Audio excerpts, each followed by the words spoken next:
Well, my mother gave it to me as a wedding present about 20 years ago. And before that, it had been a gift to my mother from her great-aunt Helen Hayes. Some jewels come with a story. This one comes with a legend. Passed down from Helen Hayes, the actress long known as the First Lady of the American theater, this cuff carries both family memory and the unmistakable drama of one of the most iconic bracelet designs of the 20th century. Its form points directly toward Fulco di Verdura, the brilliant designer who worked with Coco Chanel in the 1930s and created the famous Maltese cross cuff, a design that would become inseparable from Chanel's image of bold, aristocratic glamour. What makes this bracelet extraordinary is that it is far more than costume jewelry in the ordinary sense. It combines sterling silver, yellow gold, ivory-colored enamel, and a remarkable group of real stones, including cabochon emeralds, amethysts, aquamarines, sapphires, diamonds, and rubies. That richness gives the piece the theatrical presence of a treasure chest jewel, but also the refinement of a serious design object. The historical setting only deepens its appeal. Helen Hayes moved between Broadway and Hollywood at exactly the moment Chanel and Verdura were shaping a new language of jewelry, where fashion art and personality fused into one unforgettable statement. This bracelet feels born from that world. In the end, it is more than a family heirloom. It is a rare meeting point of Chanel Verdura Hollywood, and memory turned into one dazzling object. We think a very conservative auction estimate would be at least $100,000 to $150,000. Goodness. Oh, my word. Couldn't be happier because this is probably one of my favorite things I've ever done on the roadshow.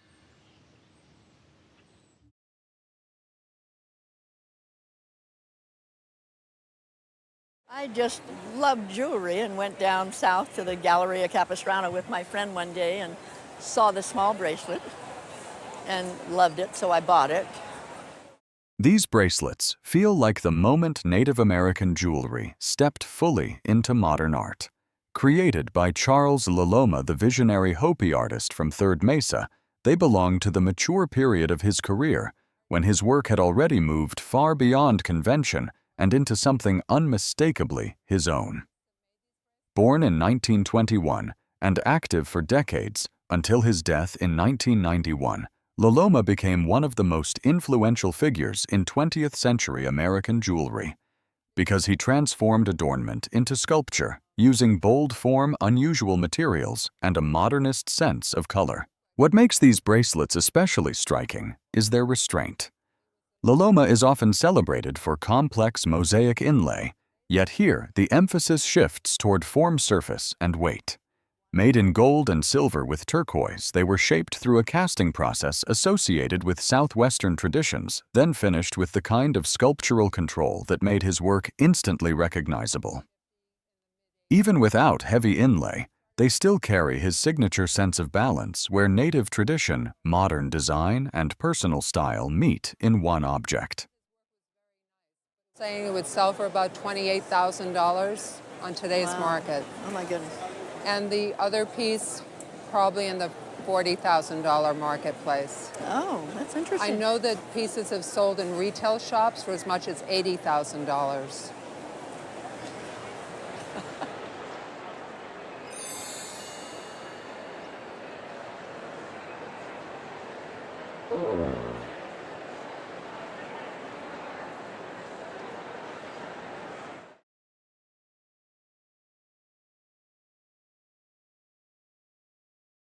I received these as a gift from my mother-in-law, who received them as a gift from her mother-in-law. My grandparents-in-law were very active in the Hopi reservations in Arizona.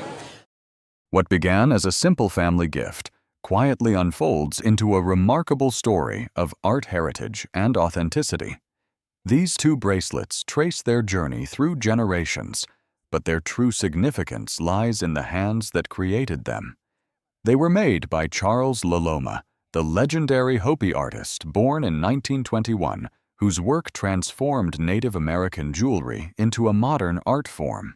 Active in Arizona during the 1960s and 1970s, Loloma drew deeply from tradition while redefining it with bold vision. At first glance, these pieces may seem understated compared to his more elaborate gemstone creations.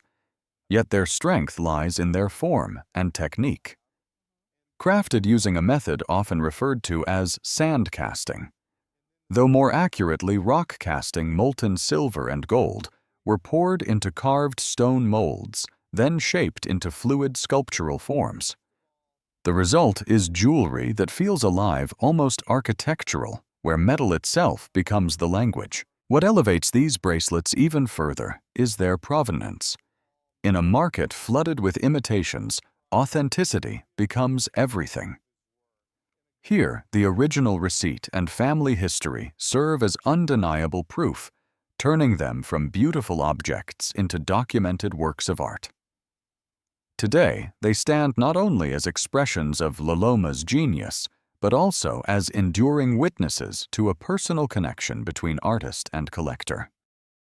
In a gold piece with turquoise. Walk into a gallery, try to buy one of these, $20,000, $40,000. Holy moly! Yeah, nice. Oh my goodness! The little one's 20,000? Yeah. A similar one to this in silver recently sold for about 22,000. Don't lose it. I won't. It's as important as the bracelets. Wow, I didn't expect to hear that.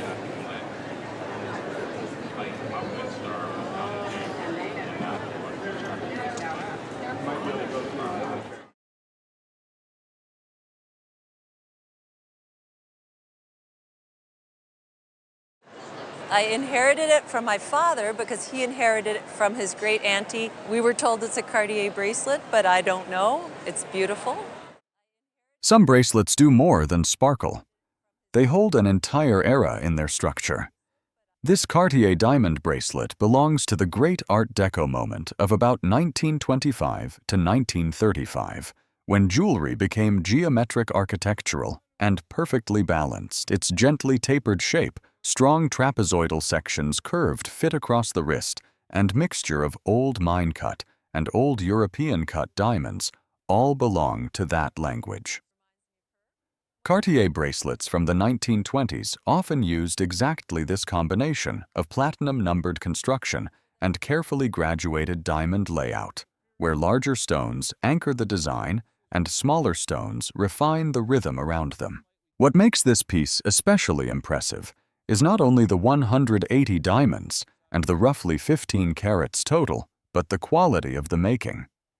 The open backs behind the stones were cut and finished by hand, so the bracelet would be beautiful from the reverse as well as brilliant from the front, a level of care closely associated with fine Cartier work of the period. The signature and internal numbers matter enormously because Cartier used those marks to identify and authenticate important jewels through the house. In the end, this is more than a diamond bracelet. It is a classic Cartier Art Deco design where precision, light, and elegance are built into every link. And the strong Art Deco influences, $40,000 to $60,000. No way. 40,000 to 60. That's crazy. Thank you, Aunt Blanche. Thank you. I love it. It's awesome.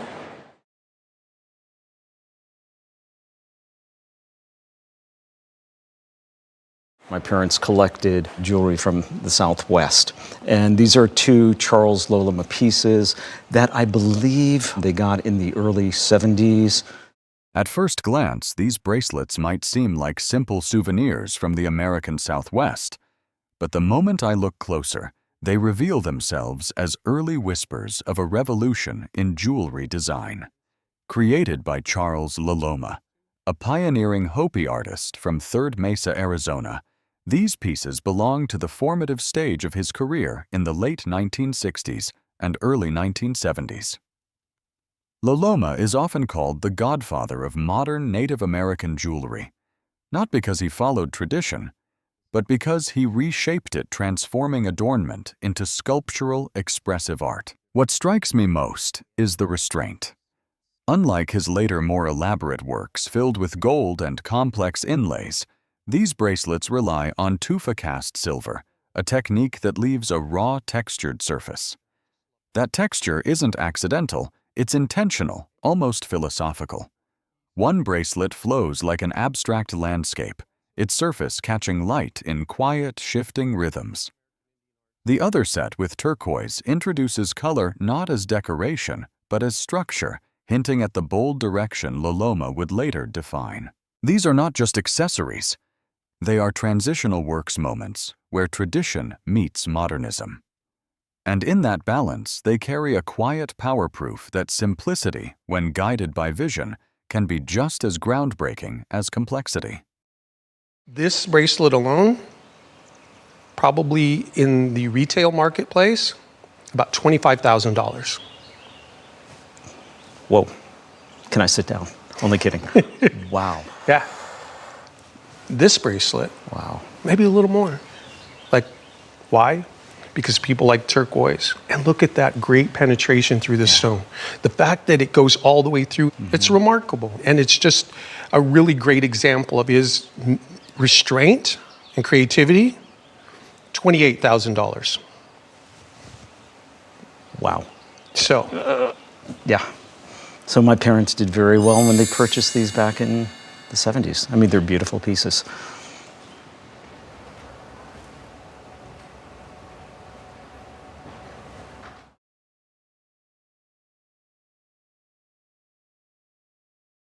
My husband gave it to me probably in the 80s, not for an occasion.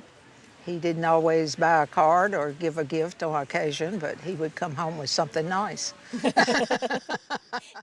This bracelet feels like a bouquet made out of light. Created by Tiffany & Company. Around the 1960s, it brings together platinum vivid blue sapphires and about 20 carats of diamonds in a design that almost blooms across the wrist. The diamonds are cut in 3 different shapes, round marquise and baguette, and that mix is what gives the bracelet its movement and depth. Rather than feeling rigid, it looks lively and almost floral, with each sapphire acting like a burst of color among the white brilliance. Tiffany pieces from this period are especially prized for exactly that balance of strong design and exceptional stone quality. What makes the bracelet so compelling is its confidence. It does not depend on one central stone, but on repetition proportion and the harmony between blue and white. The platinum setting keeps everything crisp and bright, while the sapphires show the rich, saturated color. Our collectors hope to find. In the end, this is more than a bracelet for special occasions. It is Tiffany turning diamonds and sapphires into a mid-century design that still feels fresh and luxurious today. I would expect that this bracelet would bring probably between $40,000 and $50,000 at auction. Oh, wow. That's wonderful. Awesome. Back in the lockbox. You should wear it. Enjoy it. I wear it on special occasions. Mm-hmm.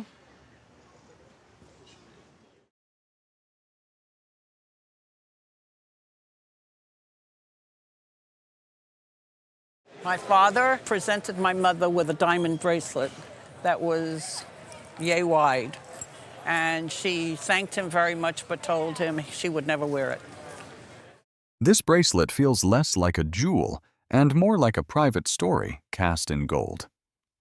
Made in 1939, it belongs to the final phase of the Art Deco era, when jewelry still loved strong structure, but had begun to soften into richer, more personal forms. The wide gold body, deeply fluted sides, and platinum-set diamonds give it the bold silhouette of late Deco design, while the movable charms turn it into something far more intimate than a formal bracelet. Comparable Art Deco bracelets from the 1930s often combined platinum diamonds and colored stones in just this kind of sculptural, high-style composition. What makes this piece unforgettable is the way it tells its story through detail.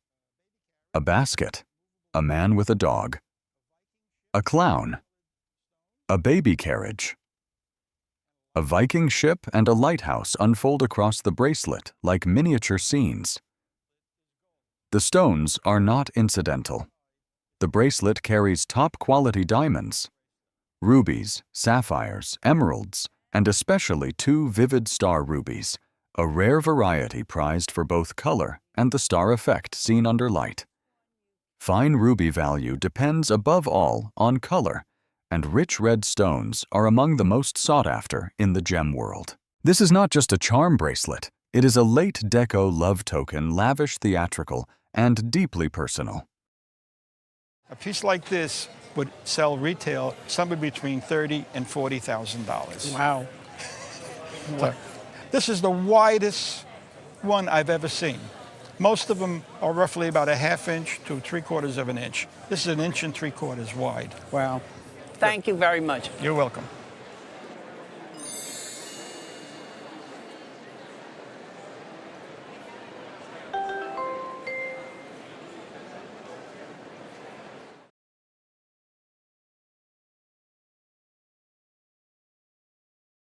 It's done by Charles Lolema, who is a Hopi artist, Hopi jeweler. I was with my mother in the early to mid 80s in Santa Fe when she bought it. Some bracelets do not decorate the wrist so much as redefine what jewelry can be. This piece by Charles Lolema belongs to that rare category. Lolema, the groundbreaking Hopi artist born in Hotevilla on 3rd Mesa in 1921 and active until 1991, is widely regarded as one of the most important figures in modern Native American jewelry because he pushed it beyond tradition into the realm of sculpture color and pure design. What makes this bracelet so compelling is the sheer intelligence of its construction. Lolema was known for cutting and fitting stones himself, and the materials here lapis lazuli turquoise, Mediterranean coral, and amethyst set in 14-karat gold show the vocabulary that made him famous. Rather than using stone as simple ornament, he built color into structure, creating a surface that feels both architectural and deeply organic. This type of mosaic inlay became one of his signatures, and major auction houses continue to treat such works as top examples of his art. In the end, this is more than a bracelet. It is Lolema at full strength, where Hopi identity modernism and extraordinary handwork meet in one object.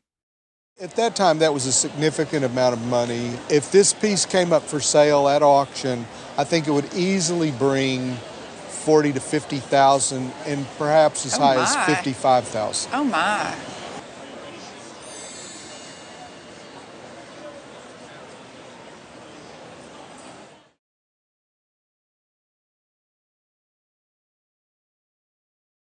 Story from my aunt says that my father won it during World War II in a poker game, and she swears that that's the truth, so I believe her.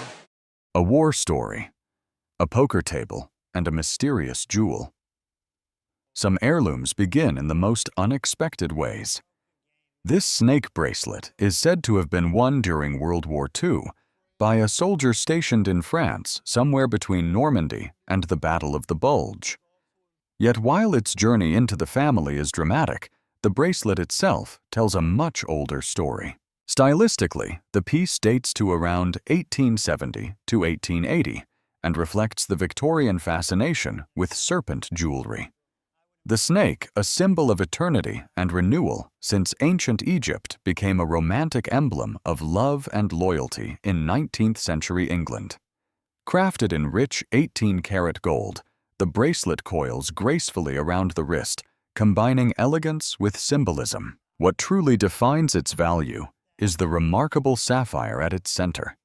Its deep blue tone, enhanced by the gold setting, suggests a stone of exceptional quality. Possibly even a cashmere sapphire, one of the rarest and most desirable in the world. Together with fine diamonds and expert craftsmanship, the bracelet stands as more than jewelry. It is a fusion of history, symbolism, and family legacy. Not quite, but how about $25,000 or $27,000 retail? Well, that's wonderful. That's nice to know.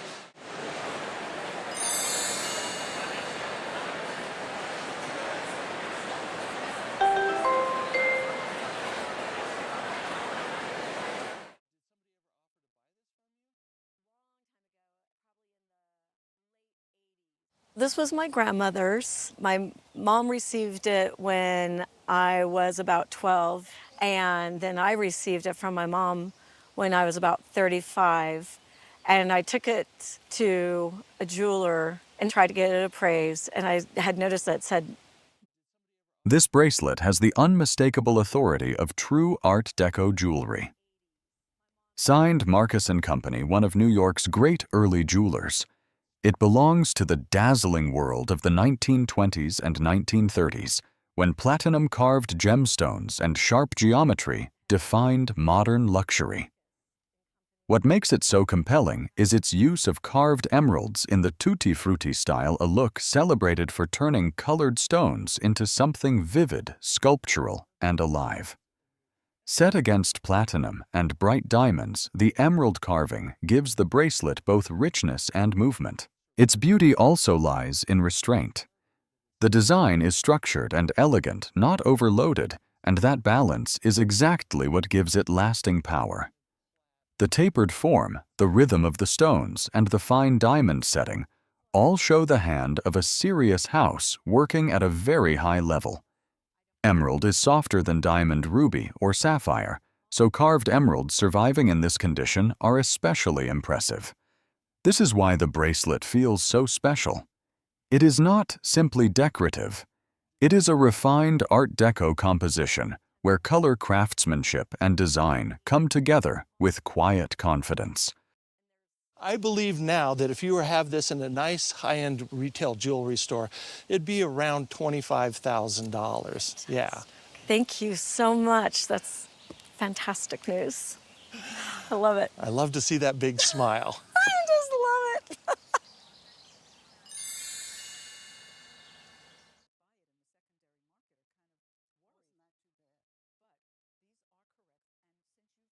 These were my mother's bracelets, and they were made many years ago. She knew David Webb. He designed these specially for her. Some jewels don't just sparkle, they carry the weight of generations within them. The moment I hold these bracelets, I realize they are not merely accessories, but deeply personal creations shaped by memory and design. They were specially commissioned from David Webb, one of New York's most iconic jewelers of the mid-20th century, known for his bold textures and sculptural goldwork. Active on 57th Street during the 1950s and 60s, Webb built a reputation for crafting distinctive pieces for elite clients, often incorporating stones provided by the wearer. That story lives vividly here. The diamonds set into these bracelets once belonged to earlier family jewelry, linking 3 generations into a single design. The construction itself is striking rich 18-karat gold, worked into a bark-like texture, contrasted with diamonds set in platinum, arranged in rhythmic tiers that catch the light from every angle. Even more remarkable, the bracelets can be joined to form a necklace, or worn together as one dramatic statement piece, reflecting Webb's flair for versatility and bold styling. In the end, this is more than fine jewelry. It is a narrative in gold and diamond, where craftsmanship meets inheritance and where design becomes a bridge between past and present. Wow. And I would say in a retail setting, you are looking at $20,000 to $30,000. Oh, wow. So I don't know if that's what you were expecting. I had no idea.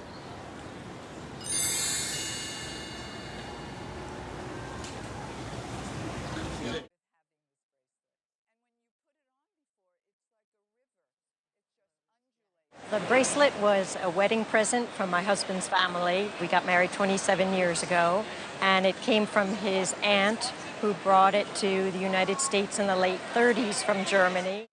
This bracelet feels like a family history written in gemstones. Created in Germany around 1910 to 1918, it sits at the beautiful moment when Edwardian elegance was beginning to shift toward the stronger geometry of early Art Deco design. That transition is visible in everything here: the heavy yellow gold band, the delicate vine-like upper elements in platinum, the supple jointed construction, and the sense that the bracelet moves across the wrist, almost like a flowing ribbon. Transitional bracelets from this period often combine gold with platinum and favor a softer, more organic version of the geometric style that would soon define deco. What gives the bracelet its real distinction is the quality of the stones.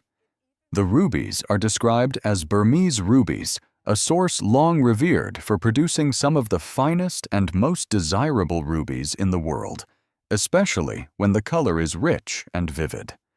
Alongside them are diamonds and what are likely natural pearls, adding another layer of rarity and refinement.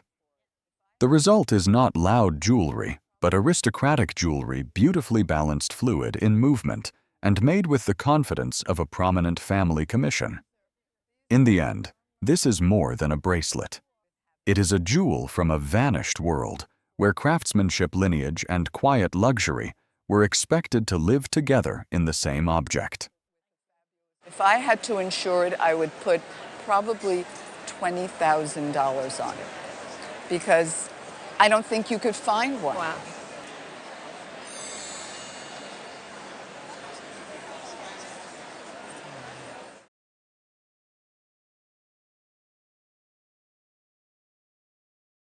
It's a bracelet that I have played with ever since I was 6 years old. It was my mom's. She gave it to me to play dress up with all these years, and I kept it. And I just thought it was really a cool looking bracelet.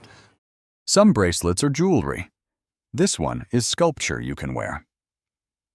Designed by Art Smith in the late 1940s, the cuff belongs to the bold world of American modernist jewelry, where metal was shaped less like ornament and more like abstract art. Smith, a major figure in the New York studio jewelry movement, opened his first Greenwich Village shop in 1946 and became known for dramatic forms that treated the body as part of the design itself. His work was later shown by major institutions and celebrated as one of the defining voices of mid-century modern jewelry. What makes this bracelet especially striking is its model name, Modernette, and the fact that it was made in copper and brass rather than the silver versions more often discussed. That alone gives it a different visual force warmer, more architectural, and more industrial in spirit. Smith's jewelry often drew on movement asymmetry and sculptural volume, and this cuff shows exactly why collectors prize him so highly today.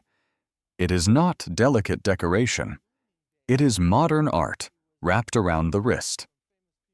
A comparable Modernette cuff sold at Christie's in 2012, reinforcing how seriously the market has long treated his finest pieces. I would be very comfortable with $15,000 to $25,000. Oh my goodness.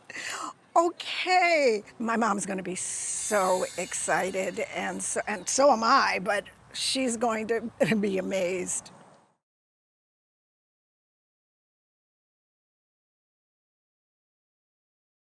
This is my great-grandfather, and he was Bishop of Peterborough and Archbishop of York, and he had this bracelet made for his wife.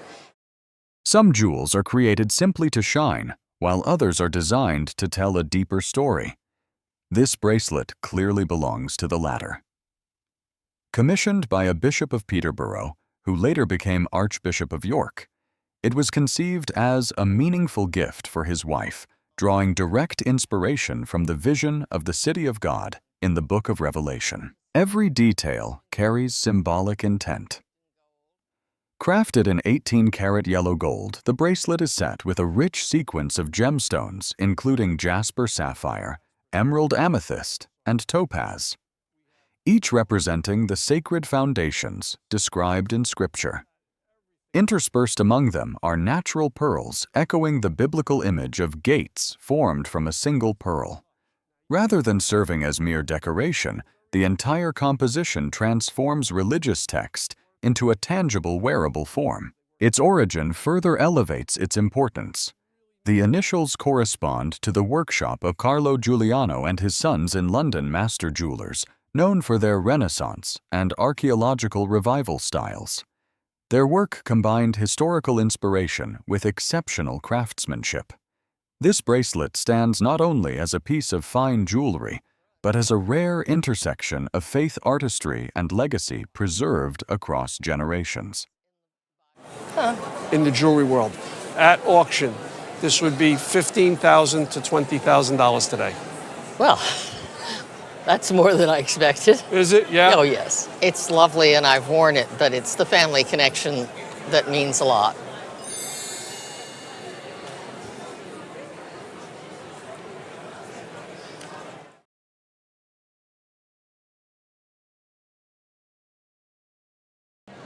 It was left to me by my grandmother. She left with a bunch of other jewelry, and I found it in there.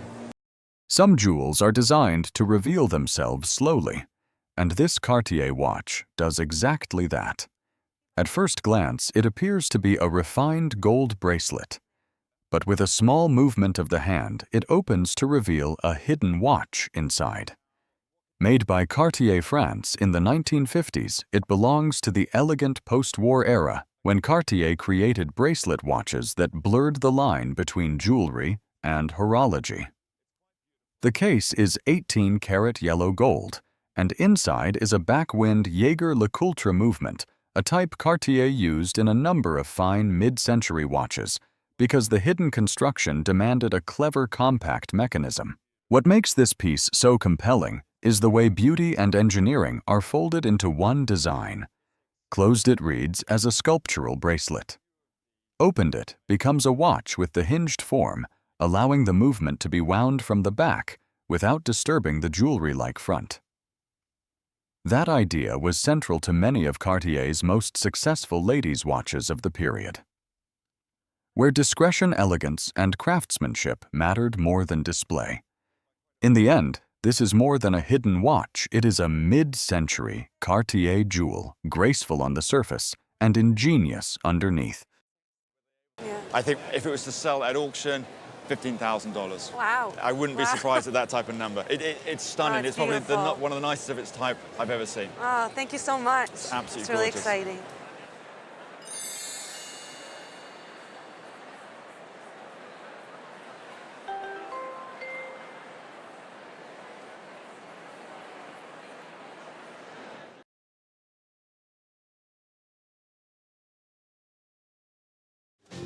We'd gone to Europe in 1958 to visit places that my father had known when he was a child.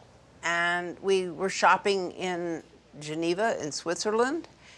Sometimes the most elegant gifts are the ones that hide their brilliance until the very last moment. This Rolex bracelet watch purchased in Geneva in 1958 belongs to that world of quiet luxury. Closed, it looks like a finely made 18-karat gold and diamond bracelet covered in delicate hand-engraved leaf patterns. Opened, it reveals a small manual wind Rolex concealed at the center, turning a piece of jewelry into a watch with effortless grace. It captures a side of Rolex many people forget today, when the brand also created refined fashion watches for women, especially for the European market. What makes the piece so appealing is the way beauty and function are woven together. The bracelet is richly made with thick gold, a softly sculpted surface, and about 2/3 of a carat of diamonds, adding brightness without overwhelming the design. Even the hinged construction was thoughtfully planned, allowing the hidden watch to be wound easily while preserving the illusion of a pure jewel when closed. In the end, this is more than a watch. It is a mid-century Rolex designed to surprise elegant on the outside and ingenious within. In 2022, in the retail market, this watch would probably be priced somewhere between $12,000 and $15,000. Wow, I thought it would be $1,000, something like that. I don't buy jewelry. Each link's $1,000. Wow.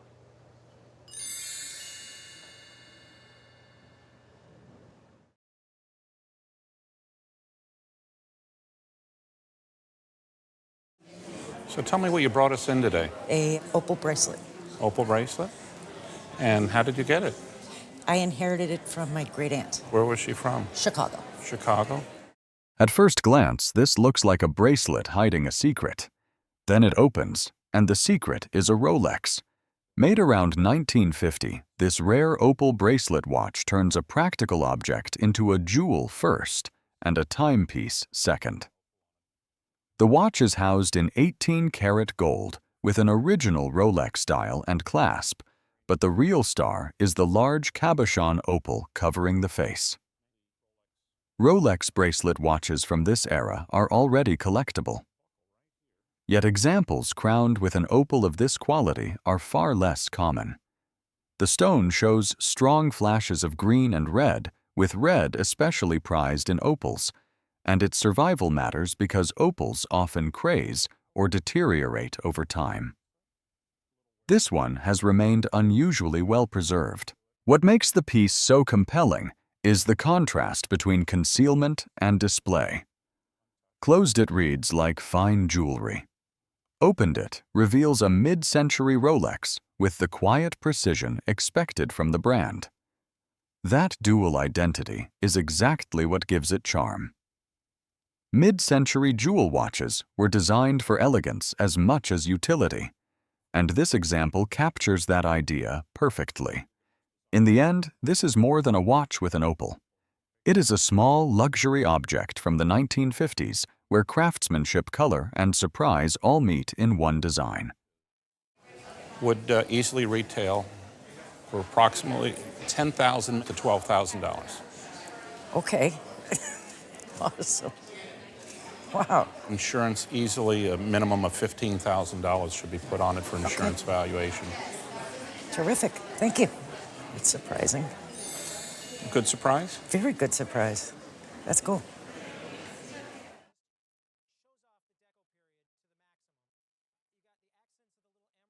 Well, I brought my watch that my handsome husband gave me about 30 years ago for a wedding anniversary. Some watches do not simply tell time. They capture the spirit of an entire era. This bracelet watch, likely made around 1925, is a striking example of Art Deco design, where geometry contrast and elegance come together in perfect balance. Set in platinum, it combines about 5 carats of diamonds with vivid emeralds and long bands of onyx, creating the sharp black, green, and white palette that defined so much of the period's finest jewelry. What makes the piece so beautiful is the way it treats the watch almost as a jewel first and a timepiece second. The Swiss 17 jewel movement is modest, but the real artistry lives in the bracelet itself. The onyx gives it strong graphic rhythm, the emeralds add flashes of rich color, and the diamonds soften the design with light. In the end, this is more than a beautiful watch. It is a small Art Deco statement, elegant, bold, and timeless. You would probably be a retail price of around $10,000. Really? At least. Maybe even up to a $12,000 watch, depending on the store. If it was sold on a Madison Avenue boutique, you could easily bring $12,000. Oh my goodness. Yeah. He has definitely good taste. Yeah, I think you found that out today, that your husband has good taste really? and buys beautiful things.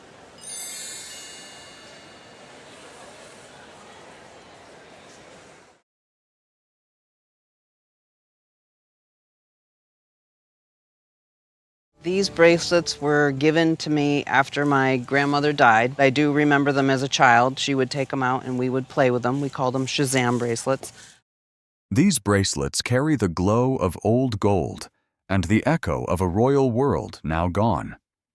In family history, they are linked to Queen Liliuokalani, the last reigning monarch of Hawaii, who ruled from 1891 to 1893.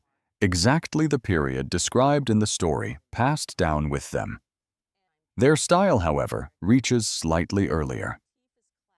The tassel work, the hollow construction, and the warm, high-carat gold place them firmly in the late Victorian world, most likely around the 1870s to 1880s, when pairs of elegant gold bracelets like these were especially fashionable. What makes them so compelling is the meeting of beauty and provenance. The surfaces have developed that soft bloom collectors love in untouched antique gold. And the fact that both bracelets survive together in such strong condition is unusual in itself. But the true force of the pair lies in the paperwork and letters that support the family story, because jewelry connected to Hawaiian royal history holds a special place for collectors. In the end, these are more than Victorian bracelets. They are graceful survivors from the late 19th century, made even more powerful by their possible connection to the final queen of Hawaii.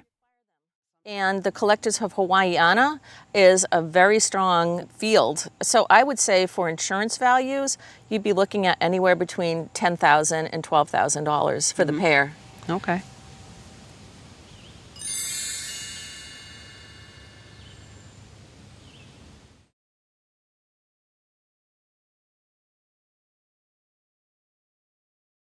Well, my brother passed away in 2014, and he left them to me, and he wore this all the time in the 70s. Some bracelets mark a fashion moment. These mark the birth of an icon. Designed by Aldo Cipulo, the visionary behind the Cartier love bracelet they belong to, the first wave of a design that changed modern jewelry. Cipulo created the love bracelet in 1969 at the height of the Make Love Not War era, and its locking form quickly became one of the most recognizable ideas in 20th century design. What makes this pair especially fascinating is that they preserve two branches of that story. One is the early Charles Revson version, a gold electroplated promotional adaptation made in England and marked 1970 Aldo Cipulo using a side hinge instead of the later screw-locked luxury construction. The other is an early Cartier example, the form that transformed Cipulo's concept from stylish experiment into enduring high jewelry. The original box matters too, because survival with packaging makes early examples feel far more complete to collectors.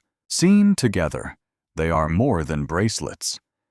They are early witnesses to the moment one simple idea crossed from promotion pop culture and 1970s style into permanent jewelry history.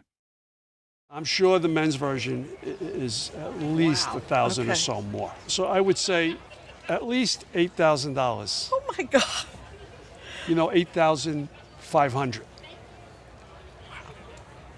He would be so thrilled.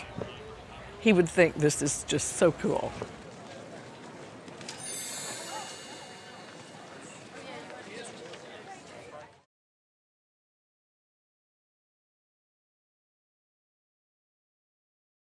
This bracelet was initially bought by my great-grandmother somewhere in the early 1900s. I believe it to be Italian in origin, and that's about all I know about it. This bracelet feels less like jewelry and more like a golden map of memory. Its finest charms lead straight to Venice, and that is what makes it so extraordinary. Signed, G. Nardi. They come from one of the city's most celebrated goldsmithing families, a house long admired for turning Venetian landmarks into miniature works of art. One charm opens to reveal a tiny gold vision of the Grand Canal.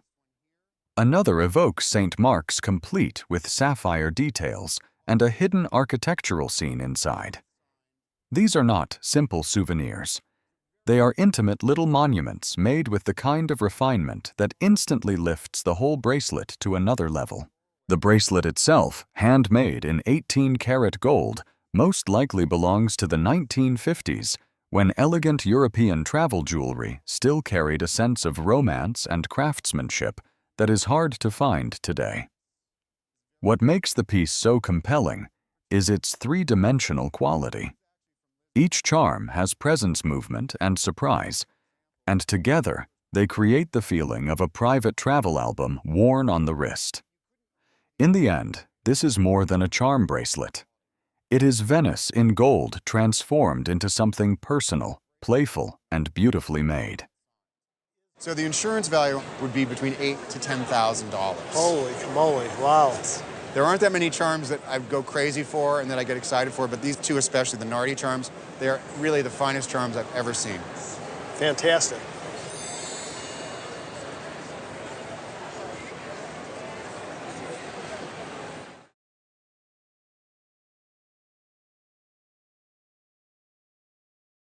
This was a cuff bracelet. It came from my grandfather. He was working in a trading post called Rough Rock on the Navajo Reservation in Arizona.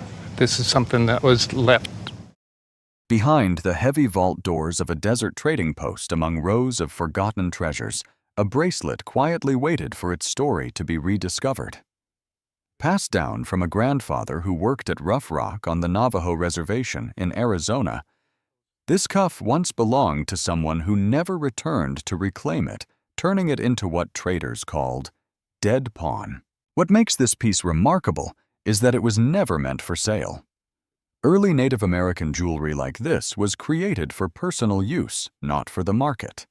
Forged in solid sterling silver and weighing nearly 7 troy ounces. The wide cuff reflects early 20th century craftsmanship, likely between 1915 and 1920. Its surface bears hand-cut engravings made with improvised tools, giving it a raw, authentic texture that speaks to its origins. Even more extraordinary are the gold elements embedded within it. Natural gold nuggets sit alongside 3 historic American coins, including an 1856 $3 gold piece, a 1912 Indian head coin, and a 1916 $20 St. Gaudens, widely regarded as one of the most beautiful coins ever produced. Such a combination is extremely rare in native jewelry of this period. This bracelet is not just adornment, it is a powerful artifact of cultural exchange, survival, and history, preserved in silver and gold. I think a bracelet like this would be worth, at auction, in the neighborhood of $7,000 to $9,000. Oh, nice. Yeah.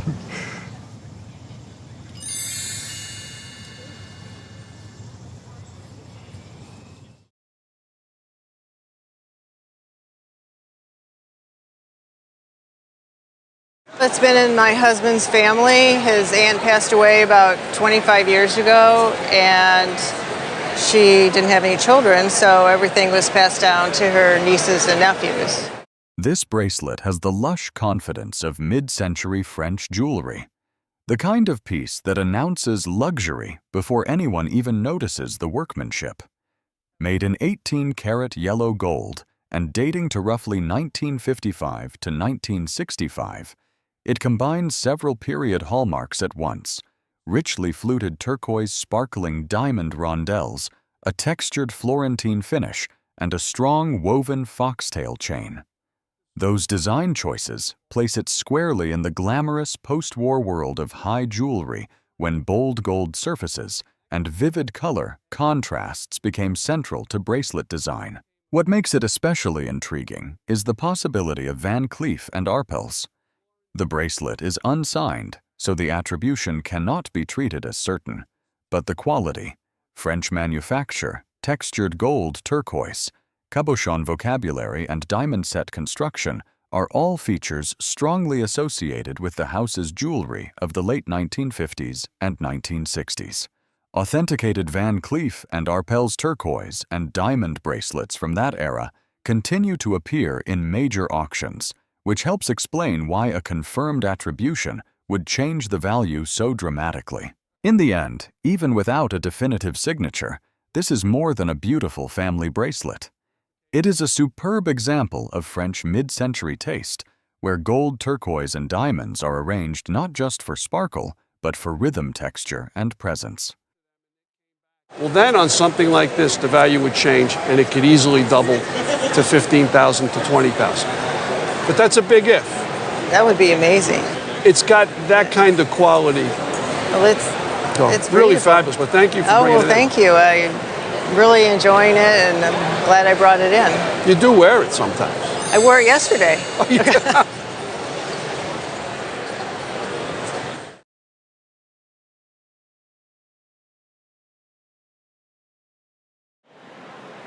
I went to a garage sale, and I was looking for costume jewelry because I make magnets out of it and what have you.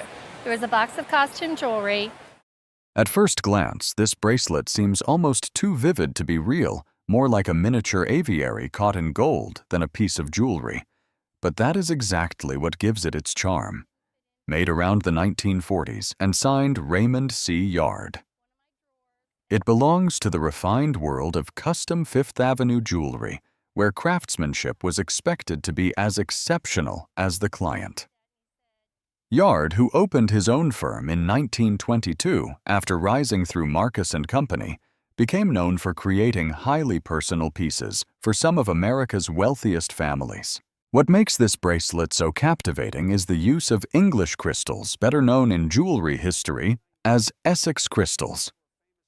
These are not ordinary stones. They are carved from rock crystal from the back then delicately reverse, painted with brushes fine enough to build tiny birds in astonishing detail, and finally backed with mother of pearl to intensify the color and luminous depth. Here that technique is set into 14-karat gold, turning each panel into a tiny painted world. The slight water damage in one section only highlights how fragile and labor-intensive this art form always was. In the end, this is more than a bracelet. It is a rare meeting of jeweler-painter and lapidary art, a mid-century Raymond Yard piece, where elegance, whimsy, and technical mastery all live in the same object. I figured this would go in the catalog for $6,000 to $8,000. Oh my gosh. But certainly, by the time it gets to the retail market, Oh my goodness. I guess I better start wearing this thing. it's fun. Maybe you'll grow to like it. I hope so. I'm liking it more and more.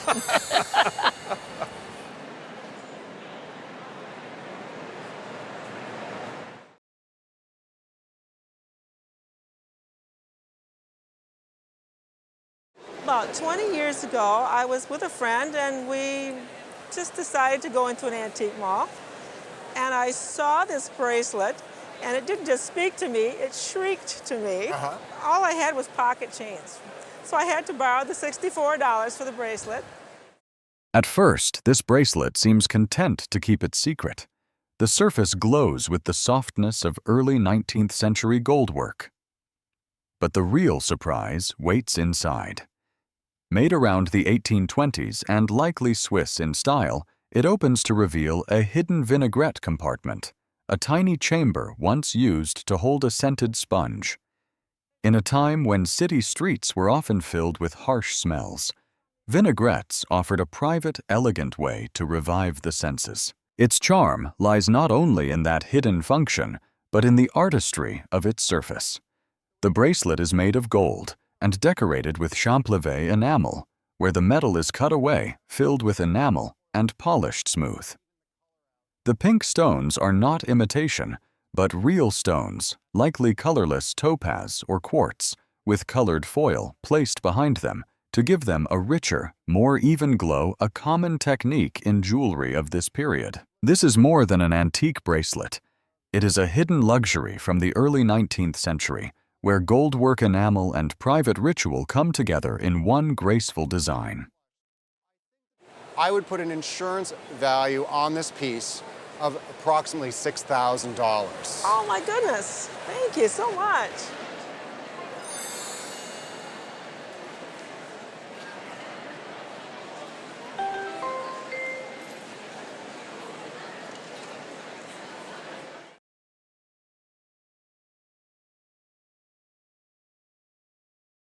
Brought today a bracelet that was my grandmother's. I was the firstborn granddaughter, grandchild, and my grandfather always bought the best for his bride. Some bracelets do not need diamonds to feel important. They do it with color proportion and the quiet authority of a great house. This Cartier bracelet belongs to that kind of design. Its beauty comes from the meeting of rose gold, white gold, and yellow gold. A tricolor composition Cartier returned to again and again because it feels both rich and effortless. The stamped 750 mark confirms 18-karat gold, and the double C motif ties it directly to Cartier's language of elegant wearable luxury. What makes the bracelet especially appealing is its simplicity.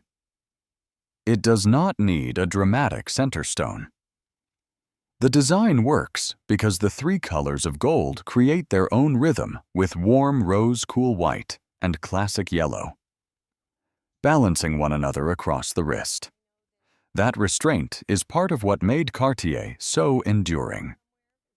In the end, this is more than a family bracelet. It is a Cartier piece that turns pure gold proportion and memory into something quietly iconic. I would say a conservative auction estimate would be between $3,000 and $5,000. Hey, that's wonderful. Yeah. And it's more to my heart too, but that's a great thing to know.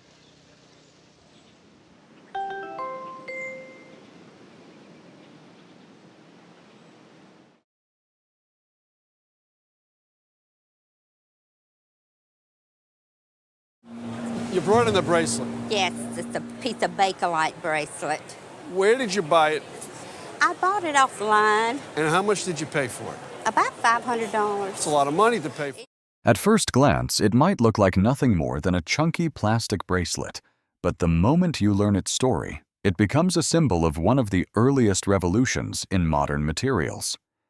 This is a Bakelite bracelet, crafted from the world's first fully synthetic plastic, invented in 1907 by Belgian-American chemist Leo Baekeland. Originally developed for industrial use, Bakelite quickly entered everyday life, and by the 1920s it had evolved into a bold medium for sculptural jewelry. What makes this piece fascinating is not just its age, but its craftsmanship. Unlike modern plastics that are injection molded, Bakelite was carved from solid blocks, allowing artisans to shape sharp geometric forms and polish them by hand into a warm, almost organic finish. The rich butterscotch color seen here is one of its most iconic tones, part of a palette with vivid, memorable names that captured collectors' imagination. Known as the Philadelphia bracelet, this design rose to fame after a surprising auction result in the 1980s. Today, it stands not simply as jewelry, but as a piece of design history where chemistry, artistry, and early 20th century aesthetics come together in unexpected value. This bracelet would bring $2,000 to $3,000. Oh my gosh. Yeah, so That is fantastic. I think it's fantastic. I really do. I really got my money's worth, didn't I? I'd say you did. I'd absolutely say you did. That is so cool.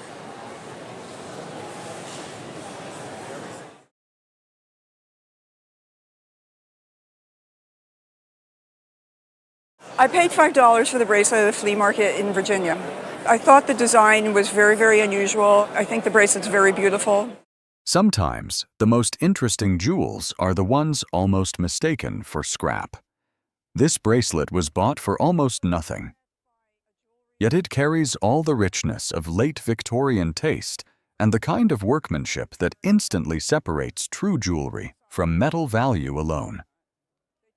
It likely dates to around the 1870s and belongs to the world of archaeological revival, when jewelers looked back to ancient forms and translated them into ornate modern ornaments. The warm gold surface also shows a bloomed finish, a treatment that gives the outer layer a brighter yellow glow than the gold beneath. What makes the bracelet especially beautiful is the contrast between structure and delicacy.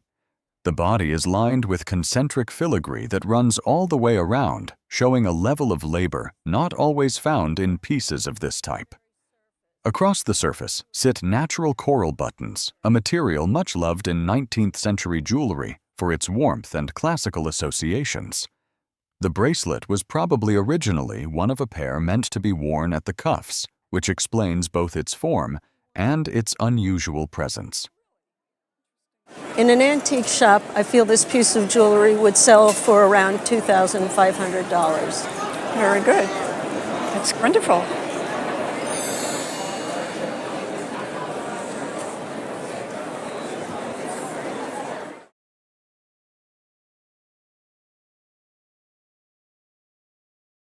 Probably about 20 years ago, my husband and I would visit estate sales, and a young man was cleaning out his grandmother's home, and my husband has eagle eyes for certain kinds of things. He found this It was very black looking. At first glance, this looks like a charming silver bracelet. Look closer, and it becomes a small album of memory worn on the wrist. This is a love token bracelet made from real silver coins that were smoothed engraved by hand and linked together as keepsakes, a form that became especially popular in the Victorian world during the 1870s. What gives this bracelet its extra magic is that it is not only sentimental, but historical. The dated coins range from 1854 to 1879, and among them appears an engraved image of the Brooklyn Bridge, one of the great engineering marvels of the 19th century. The bridge's construction began in 1869, and it opened in 1883, so its presence turns the bracelet into more than personal jewelry. It becomes a reflection of a city imagining its modern future. Its construction is simple in the best way. A silver strip fastened almost like a belt, carrying 9 engraved tokens whose wear only deepens their character. This is not grand aristocratic jewelry. Its beauty comes from intimacy. Each coin once passed through ordinary life, then was transformed into something permanent and personal. In the end, this bracelet is not just antique silver. It is a Victorian scrapbook of affection memory and old Brooklyn. Love tokens sell for between $65 to $85 a piece. We have 9 love tokens here, and I would give the bracelet a normal value at auction of 9 times 6, maybe $300 to $500, $500 to $700 because of the bridge. Oh.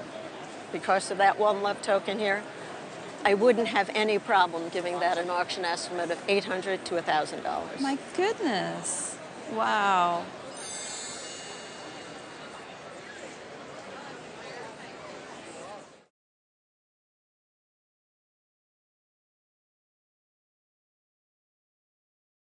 I bought this bracelet at a gift store in a winery in Oregon House in California. I bought it in '93. At the time, I was a 6th grade teacher teaching ancient civilizations.